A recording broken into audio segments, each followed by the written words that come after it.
আসসালামু আলাইকুম, কেমন আছেন সবাই? আশা করছি সবাই অনেক ভালো আছেন। বন্ধুরা, আমি অনেক ভালো আছি। তো বন্ধুরা, চলুন জেনে নিই প্রথমে যে আমার বাজিগার পাখি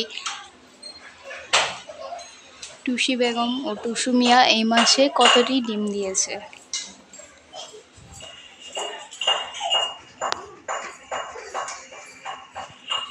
এই মাসে আমাদের টুসি বেগম হচ্ছে টোটাল 5টি ডিম দিয়েছে। তো এর আগের মাসে 4টি ডিম দিয়েছিল, যার মধ্যে 3টি বাচ্চা হয়েছিল। তো এবার আলহামদুলিল্লাহ 5টি ডিম দিয়েছে। তো এরা ডিম দেওয়ার সময় লেগেছে হচ্ছে 45 দিন, মানে প্রথম যে মাসে ডিম দিয়েছে তারপর আবার বাচ্চা হয়ে 45 দিন পরে এরা আবার প্রথম ডিম দিয়েছিল। তারপর 2-3 দিন পর পর একটা একটি করে ডিম দিয়ে টোটাল 5টি ডিম দিয়েছে। তো এর বাচ্চাগুলো হতে কিন্তু আমাদের হিসাব করতে হবে, যখন দ্বিতীয় বা তৃতীয় ডিমটি দেয়, মানে শেষ ডিমের দিন থেকে 16 দিন হিসেব করলে তার 16 দিন পরই বাচ্চা ফোটা শুরু করে দেয়। ঠিক আছে, তো তার জন্য তাদেরকে একটু নীরব জায়গা করে দিতে হবে। আমি আমার বাজিগারের ডিমগুলো দেখাচ্ছি।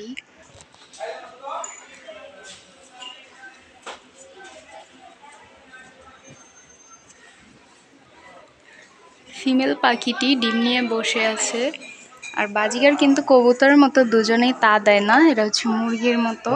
শুধু ফিমেল যে পাখিটি সেই ডিমের মধ্যে তা দিয়ে থাকে, আর এই সময় বিশেষ কোনো যত্ন করতে হয় না। তবে এই সময় পাখিকে হচ্ছে সবজি দেওয়া যাবে না, কারণ সবজি দিলে এরা হচ্ছে সবুজ পায়খানা করতে পারে, যার ফলে ডিম ভিজে যাওয়ার সম্ভাবনা থেকে থাকে। আর এদেরকে ব্রিডিং কোর্স করানোর সময় পুষ্টিকর খাবারটা বেশি দিতে হয়, বিশেষ করে গ্রিট, তারপর হচ্ছে সবজি, এগুলো বাজিগার পাখিকে দিতে হয়। তো এই সময় সবজি দেওয়া যাবে না, এটা আগেও বলেছি। আর পাখিকে যেন বেড়াল কোনো প্রকার ডিস্টার্ব না করে সেদিকেও খেয়াল রাখতে হবে।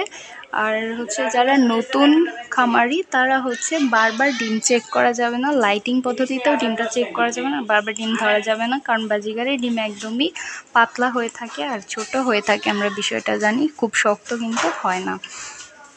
আর খাবার দাবারটা এদেরকে ভালো করে বেশি বেশি দেওয়ার চেষ্টা করবেন।